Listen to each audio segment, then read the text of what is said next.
What if, all of a sudden, you had to leave absolutely everything behind? Your homeland, where all your roots are planted, your financial security, built over decades of hard work, your history and the millennial legacy of your family, everything cast aside in a single instant without knowing exactly where you are going, without real guarantees of survival in a vast and hostile territory, only with a voice and an invisible promise. Many times we romanticize this story too much when we read the Bible. But if we look at the historical data and the archaeological background, the inevitable question that leaps to the eye is, how did this actually work in practice in the implacable ancient world? The naked and raw truth is that Abraham did not start as a hero of an unattainable grand epic. He was not the sovereign leader of a nation. He did not command great armies, and he definitely did not have a clear destiny drawn out before him. He was not at the center of any great political or military event. He was just someone with a firmly established life, and what a life of prestige he possessed. Ur of the Chaldeans was not a simple camp of dusty tents in the middle of nowhere. On the inside, the city functioned as a high-tech metropolis for its time, fully equipped with advanced mathematics, a thriving international trade, large houses made of fired bricks, and impenetrable walls. Leaving that civilizational fortification was, in practice, renouncing extreme comfort and self-preservation. But one day, everything changes. And not because of a terrible financial crisis, not because of a bloody war, nor because of any circumstance forced by the society of the time, but exclusively because of a calling. A deep and intriguing calling that, curiously, did not explain the path. The voice did not send a logistical map detailing the hidden water wells, the escape routes, or how to organize his family's security against raiders. The divine instruction only said a single and terrifying word: go. And the most impressive part of this entire narrative is that he simply went. What the text really relates is not about a man who calculated mercantile risks and found it advantageous to move. It is about a man who entrusted his entire destiny to the promises of God. This revolutionary faith, always nourished by deep prayer, practically initiated the journey of salvation, shaping a hope that millennia later would culminate in God's love revealed in Jesus and in the action of the Holy Spirit upon the earth. Today, we are going to investigate what really happened in this uncertain crossing, understanding every detail and discovering how the man who walked toward the unknown changed the history of the world forever. Before we take the next step in Abraham's journey, I wanted to make a quick invitation. If you like understanding the Bible with this level of depth, take the opportunity to leave your like and subscribe to the channel. Your subscription is fundamental for us to continue growing and bringing documentaries like this to you. And we really want to meet you. Tell us down here in the comments from which country or city you are watching. We will read and respond to everyone with the greatest joy. All set? Then let's discover how this story began. Generally, when we try to visualize the great events narrated in the Bible, our minds immediately project spectacular scenes. We imagine the sea parting, the sky darkening, flames descending from above, or great natural phenomena manifesting with visible glory. But few people notice an intriguing detail about Abraham's calling. The event that gave birth to an entire nation and changed the course of humanity happened in the absolute silence of an ordinary routine. There were no grandiose signs tearing through the sky of Ur of the Chaldeans. There was no visible confirmation for the neighbors, nor the presence of angels blowing trumpets in the city squares. There was only an intimate direction and a monumental decision that needed to be made. To understand what really happened behind the scenes of this departure, we need to look at the logistics and the scenario of that time. In that complex society, you didn't simply decide to move overnight. Life in ancient Mesopotamia was deeply rooted in clan alliances, rigorous commercial contracts, and physical properties. Human organization required methodical planning. Abraham belonged to a prosperous and structured family. Leaving what was known meant liquidating real estate, organizing and transporting heavy black goat hair tents, which had to be inspected to withstand the merciless sandstorms, gathering enormous flocks of sheep and camels, as well as summoning dozens, perhaps hundreds of servants and shepherds who worked for his house. How did this rupture work in practice? Imagine the tension of the scene in the courtyard of his large baked brick house. He needed to look into the eyes of his administrators, his relatives, his wife Sarah, and give the final order to pack everything up. And when the most logical and natural question in the world arose from his servants, "Where are we going, my lord?" Abraham's answer defied all the human reason of the time. He didn't have an established trade route. He didn't have a final destination marked on the map. He was literally trading a perfect and fortified social engineering for something completely uncertain. The Bible bluntly reports that he left without knowing where he was going. It is highly probable that he faced looks of profound disbelief and even pity from high Sumerian society.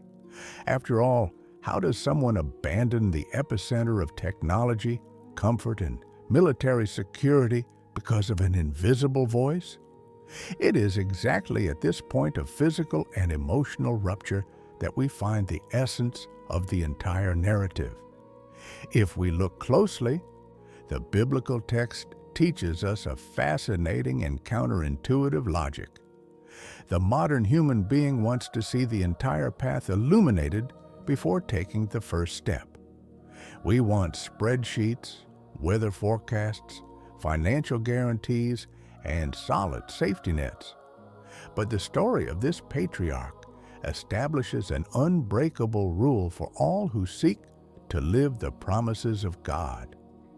True faith does not start with the certainty of the destination. It does not demand that all your rational doubts be answered before the departure. Faith begins purely with the movement. While the heavy tent pegs were being ripped from the ground and the immense herds began to move, raising a dense cloud of dust at the limits of the great city, Abraham took his first step out of the safe gates of Ur. He didn't have the answers in his luggage, but he had the unwavering conviction of the one who had called him. The caravan was formed not based on a geographically safe route, but anchored in hope and obedience. And, definitively breaking with his past, Abraham simply moves. The great issue that no one talks about is that leaving the city was only the mechanical and logistical part of the journey. The true and terrifying challenge of walking blindly was just beginning to take shape on the scorching horizon of the desert. The enthusiasm of the first step is powerful, but what happens for real when the dust settles and the implacable routine of nomadic life takes over? When we read the chapters of the book of Genesis, the verses often pass in the blink of an eye. In one or two quick lines, the Bible summarizes months, perhaps even years of an exhausting walk. But the reality of the dirt ground that Abraham walked on was harsh, slow, and profoundly silent.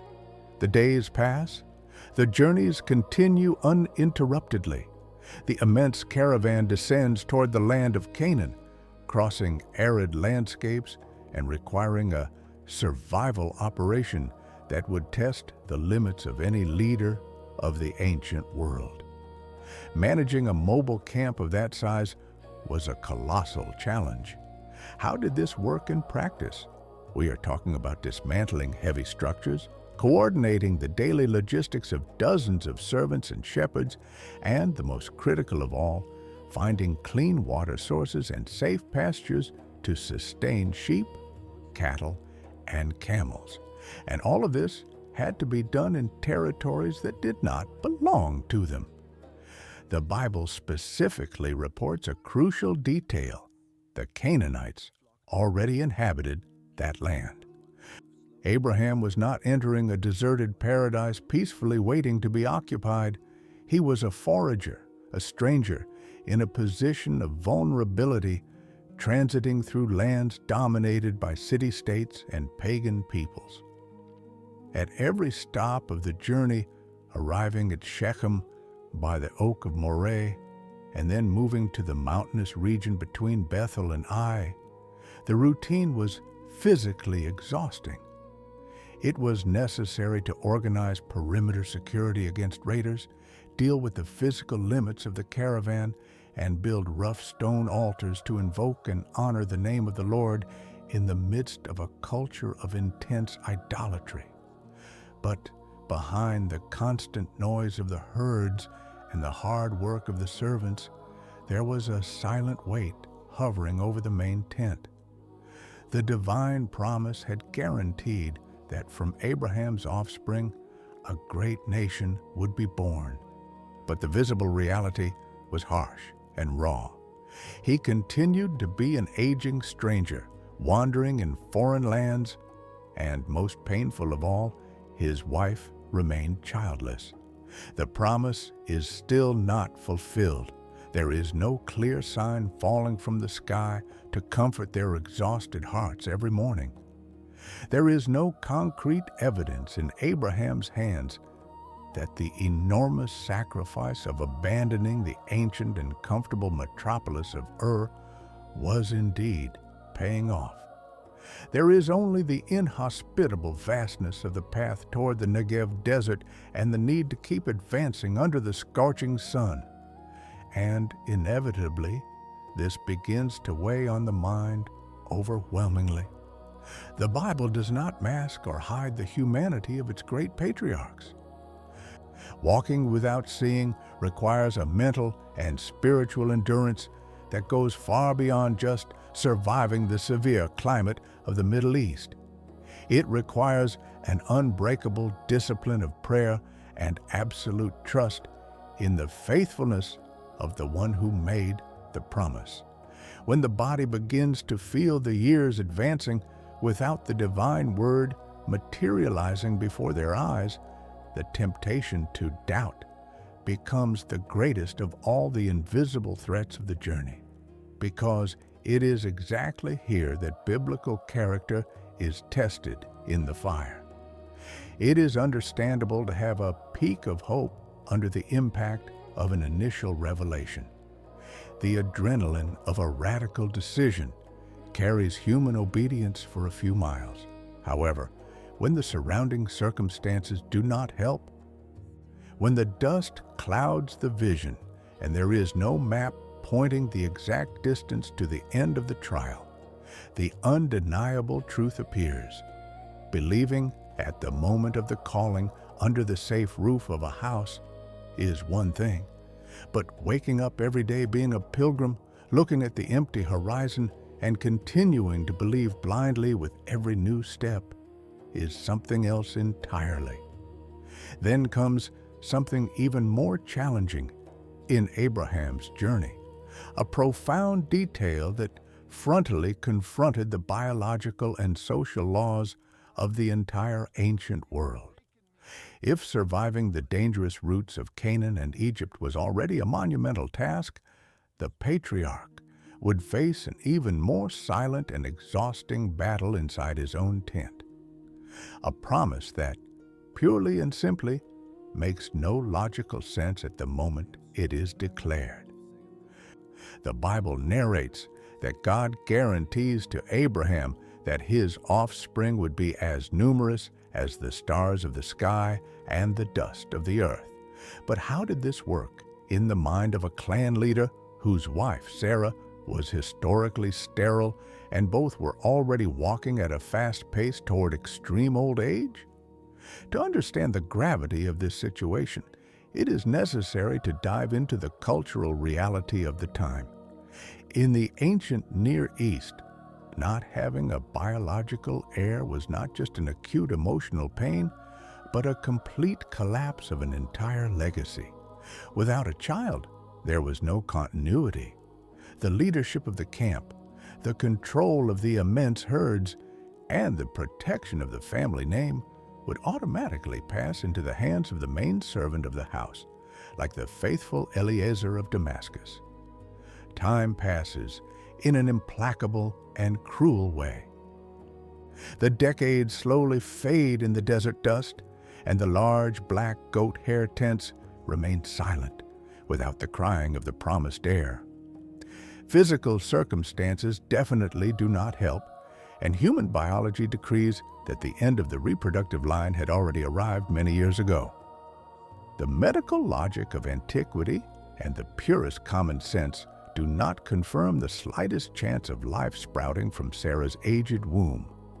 And yet, the promise remains absolute. The biblical narrative describes dialogues of profound sincerity, in which Abraham questions God about this anguish, demonstrating a very real vulnerability. But when the Creator takes him outside the camp in the dead of night, under the immensity of the starry sky of the Middle East, the divine response is not a biological explanation. It is a reaffirmation of the covenant. The text says, with cutting clarity, that Abraham believed in the Lord, and it was credited to him as righteousness. This passage reveals the most powerful mechanism of the Christian faith that would echo through the millennia. The patriarch was not ignoring natural reality or acting out of delusion. He saw his own weakened body, saw his wife's historical sterility, saw time running out. However, he made the conscious decision to anchor his life in a higher reality. He built the foundation of our salvation through a revolutionary hope, a firmness of spirit that contradicts human eyes, a certainty not based on what is seen in the physical and tangible world, but founded in an unshakable way solely on what was said. Before we move on to the difficult choices Abraham had to make, I want to take a quick break and throw a provocative question at you. Think very carefully before answering. If the greatest promise of your life took decades to be fulfilled, and all human logic pointed out that it is already too late and totally impossible, would you continue waiting and trusting only in the Word of God, or would you try to find a little way to solve things with your own hands? Be 100% honest and tell me here in the comments. I will read and respond to you. And if you are enjoying diving into the scriptures with this depth, don't forget to leave your like on the video. Now let's continue. It is very common in religious narratives and period adaptations for the great patriarchs to be portrayed as unattainable heroic figures, almost like immaculate marble statues that never waver, never fear, and never make miscalculations in their walk. But the biblical text has a fascinating and profoundly disconcerting characteristic in its essence: its historical honesty and brutal narrative. When we look closely at the details of the pilgrimage, we discover that Abraham's journey is not, by any means, a straight path of absolute moral perfection. He was a real man, leading real people and facing an implacable climatic, social, and political reality. And as happens with any human being placed under extreme and constant pressure, there are difficult decisions that need to be made when the outer scenario seems to escape totally out of control, and the survival of the clan is threatened. Throughout the years, braving the arid and unknown lands of the Middle East, the promise of abundance and posterity seemed increasingly distant. In these moments of deep supply crisis, moments of doubt inevitably arise. The Bible shows us clearly that soon after arriving with all his caravan at the long-awaited Promised Land, Abraham faces a severe and widespread famine in the region. The land that was supposed to provide life was, in fact, parched, sterile, and deadly in that exact historical period. Driven by the most basic human instinct for survival, he makes the pragmatic decision to go down to the Empire of Egypt, where the waters of the Nile guaranteed food. But there, in the face of military power and pharaonic opulence, the instinct of preservation speaks louder. He devises a plan based on fear, omitting that Sarah was his wife to protect his own life. This crack in confidence reveals his vulnerability in the face of the superpowers of the time. But the most dramatic turning point of his entire trajectory does not happen because of hunger or foreign threats, but because of the painful attempts to resolve things on his own within his camp. With the relentless passing of many decades, biology dictated its unquestionable verdict. Sarah continued to be physically sterile, and her advanced age exhausted natural possibilities. How did this work in the mind of a leader who needed a legitimate heir? To understand the dimension of this conflict, we need to look at the legal customs of that time. According to the ancient laws of Mesopotamia, recorded in archaeological documents like the Nuzi tablets, it was perfectly legal and even expected for a sterile wife to give her servant to her husband to ensure the continuity of the lineage. It was not a social crime. It was the official contingency plan of that civilization. Guided by this purely earthly wisdom and exhausted by the agonizing weight, Sarah offers her young Egyptian servant Hagar to Abraham. He accepts the shortcut. The pregnancy is confirmed, and Ishmael is born. From a human, administrative, and legal point of view, the problem of the heir was mathematically resolved. However, trying to give God a help using the social engineering of the time claimed a devastating price. The structure of the camp began to crumble silently. The Bible narrates that the cohabitation under the goat hair tents quickly became unsustainable. The contempt, Sarah's deep jealousy, and the suffering divided the family brutally, generating historical wounds. The ingenious solution met the law of men, but fractured the peace of the clan. And surprisingly, it is exactly all this rawness that makes everything more real, human, and magnetic in the story. The sacred account does not cover up his failures in Egypt, nor his haste with Hagar, because the final message here is that true faith is not the absence of error. It is not about possessing a history without stains or about always being right.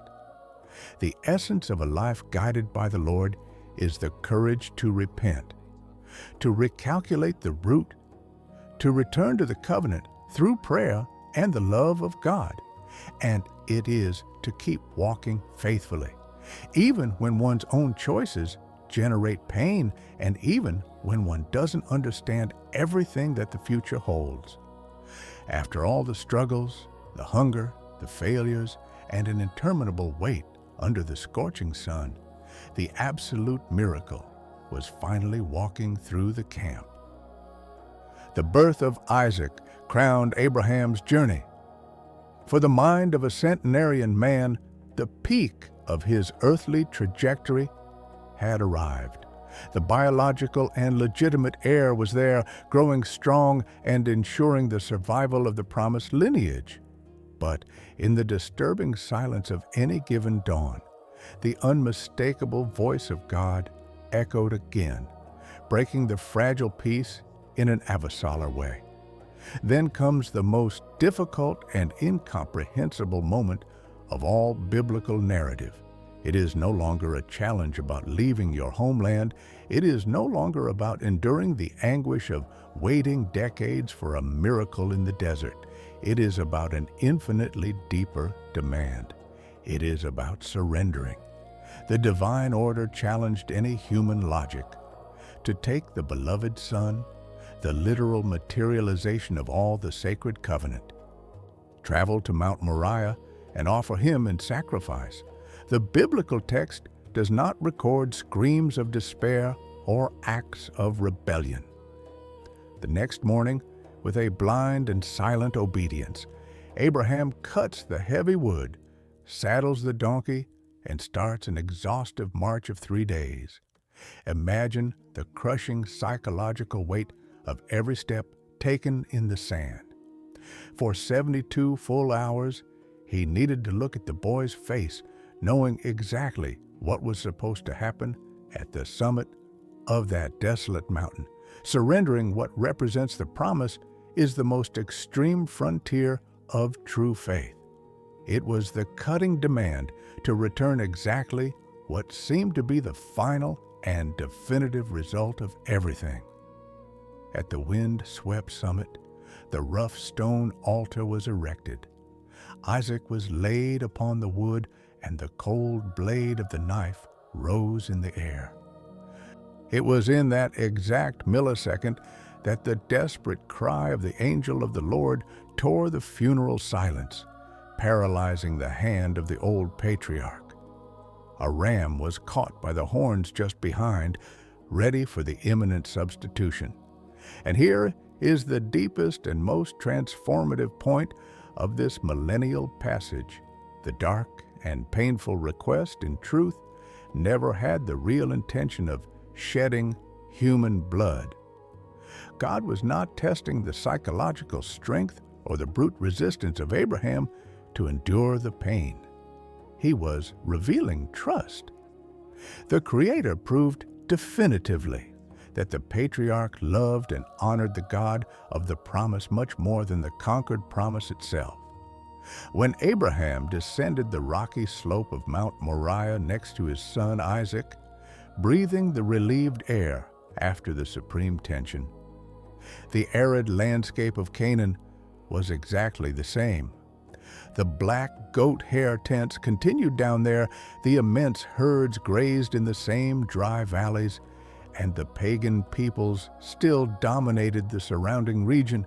However, after all that had happened on that sacrificial altar, something changes irreversibly. Not only externally, in the grandiose reaffirmation of the divine covenant he had just heard from the heavens, but deeply and silently, internally. At that exact moment of descent, the long and painful silence of the desert finally made absolute sense in the mind of the old patriarch. The great promise that tore him from the comfort and technology of Ur of the Chaldeans many decades before ceases to be just a distant idea or an agonizing weight to be carried. It ceases to be an anxious mathematics focused only on how many biological descendants he would have or in what extension of physical land his tribe would dominate in the future. It becomes a palpable, serene, and unshakable reality within himself. But curiously, this consolidation did not happen the way Abraham imagined at the beginning of his journey. Back there, the man who answered the first call perhaps expected a quick path, safe routes, and a heroic rise without major frictions. He definitely did not foresee the devastating famines, did not calculate the painful family intrigues within his own house, did not imagine the bitter, prolonged sterility, and much less the absurd pain of being instructed to sacrifice his only heir. And here lies the greatest spiritual and human secret of this historical pilgrimage. The Bible shows us, through this implacable walk, that the dilated time and the extreme trials in the desert were not an accidental delay in the Creator's plans, but rather a surgical method of refinement. The promise of generating a great nation, which millennia later would bring the hope of salvation to the world through Jesus, needed an unbreakable moral foundation to sustain itself. God was not just operating the logistics of delivering a territorial blessing to accommodate a family of nomads. He was forging the unshakable character of the father of faith. And the crystal clear truth that archaeology and the sacred text reveal to us is that the final geographical destination was never the main target of God for that life, because the daily process of survival and radical obedience transformed the man absolutely, emptying his earthly certainties long before fulfilling the promise in his hands. When we look back at the vastness of this monumental journey, from the luxurious gates of Ur of the Chaldeans to the dusty and sacred Mount Moriah, we realize that we have been conditioned to interpret this narrative in an incomplete way. The story of Abraham, in its deepest and most visceral essence, is not about leaving a physical place on the ancient map. It is not a mere historical account about the migration of peoples or about a nomadic leader seeking more fertile pastures in the Middle East. It is, in fact, the greatest treatise on human behavior in the face of the invisible. It is about trusting blindly when there is no map detailing the safe route, about the absurd courage to continue walking when there is no visible confirmation in the skies and when the dust of difficulties completely covers the horizon. Above all, it is about the terrifying and redemptive act of surrendering, when everything seems finally already conquered. The great lesson that echoes through the millennia and sustains our faith to this day is that, in the end, the Creator's promise was never just about the final destination or about the delivery of a physical land. The true divine project was meticulously focused on who he became in the way. The daily process of dependence emptied the man of his earthly certainties and filled him with the presence and love of God.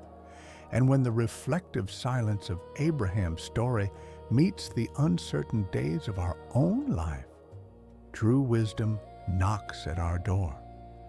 Perhaps the main question is not, where is God taking you? But rather, are you willing to go, even without knowing? May this millennial story strengthen your faith in practice. Share this video with someone who needs to hear, and until our next meeting,